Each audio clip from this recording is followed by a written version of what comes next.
অনেকবার বলেছি, আবার বলতেই হচ্ছে। IRI, international Republican Republic institute. সরাসরি বললে এটা একটা আমেরিকান কিছু থিঙ্ক ট্যাঙ্ক, যারা সরাসরি রয়ের মাধ্যমে বাংলাদেশে প্রবেশ করে এবং বাংলাদেশের এনজিও বাজারের নিয়ন্ত্রণটা কায়েম রেখে শুধু ওটা না, তার এনজিও বাজার নিয়ন্ত্রণটা তার কাজ না। আসল লক্ষ্য হলো বাংলাদেশের রাজনীতিতে is a joint venture America এবং রয়। সেই প্রতিষ্ঠান, তার একটা প্রতিষ্ঠান হলো IRI।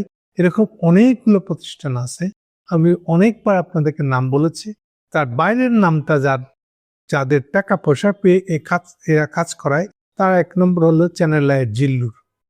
অনেকবার বলেছি আপনাদেরকে, খোদ চ্যানেল আইও তো এটার ভিতরে।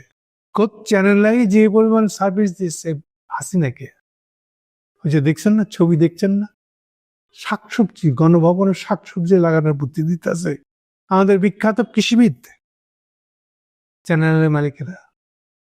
এখন তারা কান্নাকাটি করতেছে। ইভেন এই যে জুলাই আগস্টের দিনগুলোতে ওরা যত রকম ভাবে এই আন্দোলনের বিরুদ্ধে কথা বলছে,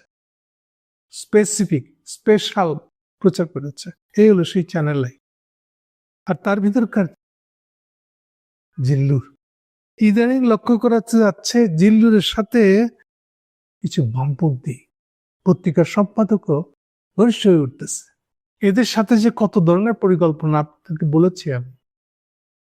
সুইডেনের থেকে বাংলাদেশের দিকে তাকায় যে নিউজ মিডিয়া আছে, ওটাও চলে এই একই ফান্ডে। এদের কাজ হচ্ছে বাইরে থেকে দেখাবে তারা আমেরিকান একটা ইনস্টিটিউট, অ্যাকচুয়ালি তারা হলো রয়ের প্রতিষ্ঠিত একটা প্রতিষ্ঠান, এবং পুরো সাপ্লাইটা তারা সহযোগিতা যাদের জন্য কাজটা করবে, এই পুরোটাই হলো রয়ের জন্য করা। তামাশার দিকটা হলো, এই বোধহয় 2 সপ্তাহ আগেই আমি এই প্রসঙ্গে লিখেছি বা ভিডিও করেছি। কেউ আমল করে নাই। কেন করে নাই ওইটা আগে বলি। কারণ এই প্রতিষ্ঠানটার সাথে জড়িত খোদ ইউনূস সাহেব। শুধু তাই না, এর সাথে জড়িত বিএনপি, জামাত, ছোট ছোট যেটা সিট পার্টি আছে, তারাও মনে করে কি জানি সাদা চামড়া লাগে ছবি দিল্লি একটু যদি রাত বাড়ে। আর বিএনপি আর জামাত তো মনে করে যে এটার মধ্যে হাত না ঢুকে রাখলে ইন্ডিয়ান আশীর্বাদটা পাবো কেন, হয়তো দেখা যাবে এইটাতে হাত ঢুকাই নাই দেখা, এর আশীর্বাদ নেই দেখে আমি জামাত ইসলাম পিছলে পড়ে গেলাম। কাল না দেরি করা যাবে না। সপ্তাহ 2 আগে এমনি আপনারা জানেন যে ইউনূস সাহেবের একটা খাসিলত হলো এনজিও লোক হলে এর চেয়ে বালা। 2টা ক্রাইটেরিয়া আছে ওনার, এক হলো এনজিও লোক হইতে হবে, আর 2 হলো আমেরিকান ব্যাকগ্রাউন্ড থাকতে হবে। তাহলে এদের চেয়ে ভালো, এদের চেয়ে কামের লোক আর হয় না। আহো ভাই, আমার আপন ভাই বলে জড়াই ধরবেন। তো উনিও এই IRI এর প্রধান একটা টিম আসছিল, এই টিমকে উনি যে সাক্ষাৎ দিচ্ছেন, হেসে হেসে কথা বলেছেন, তার ছবি ছাপা হয়েছে। এখন আমি আসল সাবজেক্টে যাই। এখন ধরে গ্রাউন্ডের কথা বললাম। আচ্ছা, খালি না নাম বলা বাকি আছে। এই যে অমিতাভ ঘোষ, কতবার যে বলেছি আপনাদেরকে আমি অমিতাভ ঘোষের না, এটা লোকটা সরাসরি রয়ের চাকরি করে, রয়ের স্টাফ। সে হাসিনার আমলের শেষের দিকে অন্তত লাস্ট 3 বছর ঢাকার আমেরিকান এম্বাসিতে বসত, এবং উনি নাকি ট্রেনার, এবং অনেক সিট পাঠিয়ে তার কাছে গিয়ে ট্রেনিং নিয়েছে। অনেকে আবার ইসলামিক ব্যাকগ্রাউন্ড ছিল বলে ট্রেনিং দেয় না, খুব দুঃখ করছে। এবার পোষায় নেছে, ওদের আবার দেখা হচ্ছে এবার IRI এর টিমটা এসে। আমি কতবার এটা নিয়ে জিল্লুকে নিয়ে আপনাদেরকে লিখে বলেছি, শো করছি, লিঙ্কগুলো দেখে দিচ্ছি। এই যে বে অফ বেঙ্গল ইনস্টিটিউট বোধ হয়, এই নিয়ে একটা ঢাকায় সেমিনার হয়েছে 4-5 দিন ধরে। 300-র উপরে বিদেশিকে দাওয়াত করে নিয়েছে। এবার বুঝতে পারেন কি পরিমাণ টাকা গেছে।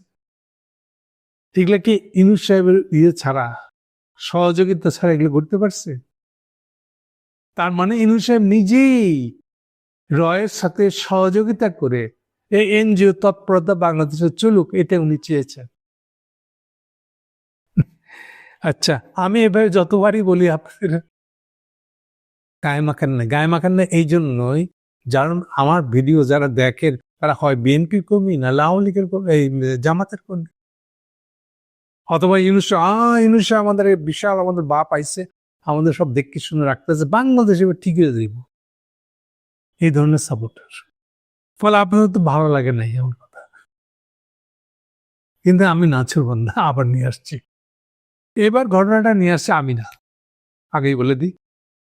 আপনার বাংলা নিউজ 24 বলে একটা ওয়েবসাইট আছে, জানেন কিনা আমি জানি না, এটাও বসুন্ধরা গ্রুপের যে 6টা পত্রিকা আছে তার একটা, কালীগঞ্জ সহ যারা যারা আছে তাদের একটা, তারা এই নিউজটা করছে। হেডলাইন হলো ফ্যাসিবাদ কায়েমের জরিপ নিয়ে হাসিনার পাশেই ছিল এই IRI।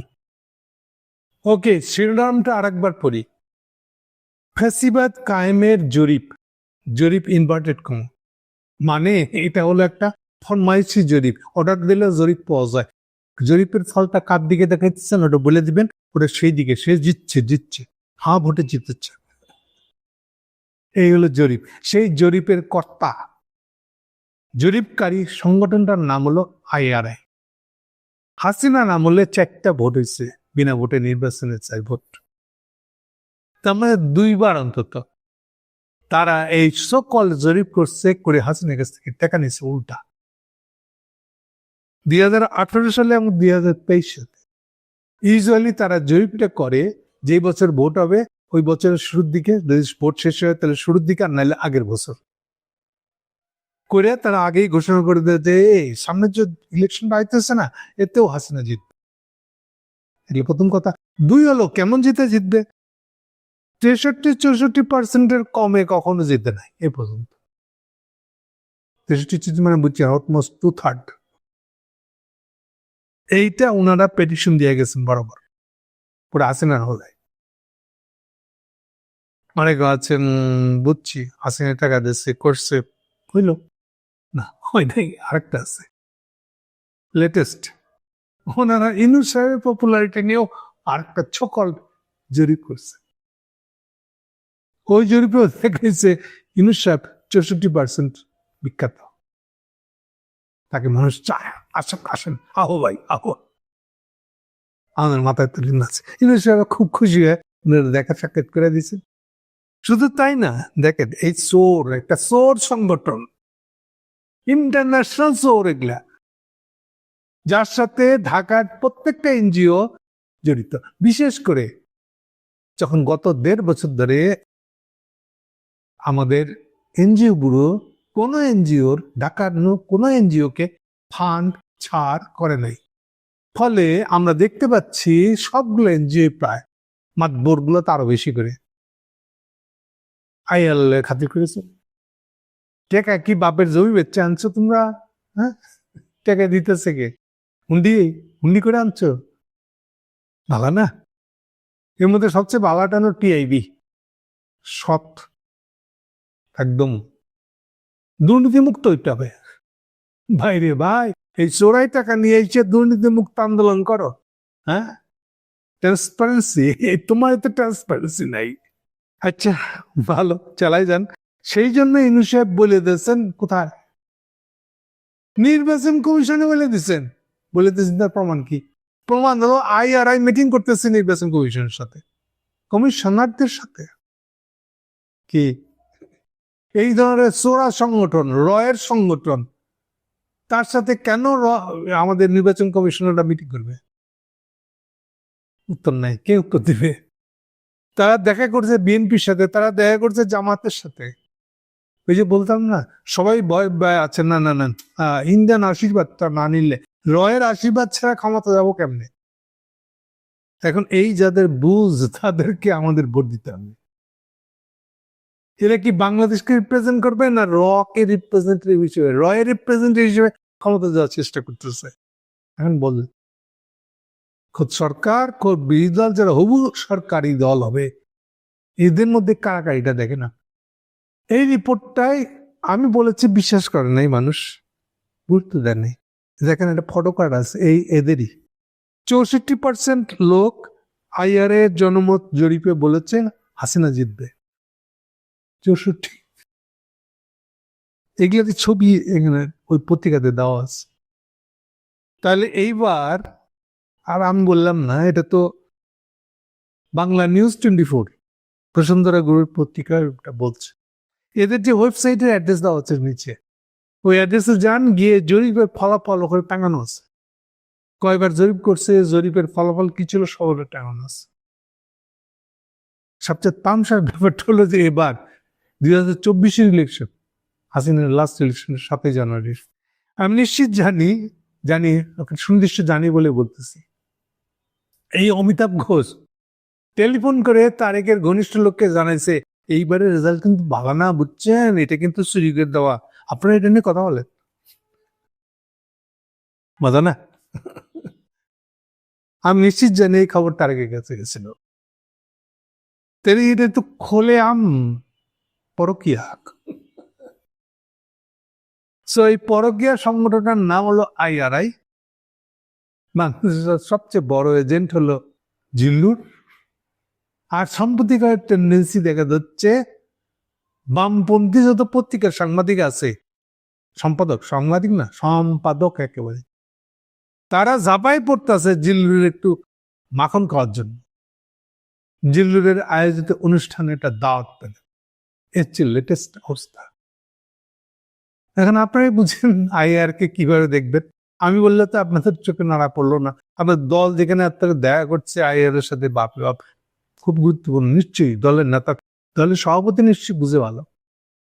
সার কথাটা একটা বাক্যে বলে দিই, আপনারা সবাই ইনুস সহ পলিটিক্যাল পার্টি এবং সমর্থকরা জেনে না জেনে সিদ্ধান্ত নিচ্ছেন আপনার দেশ বেচবেনই প্রয়ের কাছে। এখন আমি কি করবো? আমি একটা ক্ষুদ্র মানুষ, আমি কি ঠেকাইতে পারি? আমি এটা ঠেকাইতে পারবো বলে মনে হয় না আমার কাছে। আমি এত ক্ষুদ্র। তাকেন আপনারা, থ্যাংক ইউ।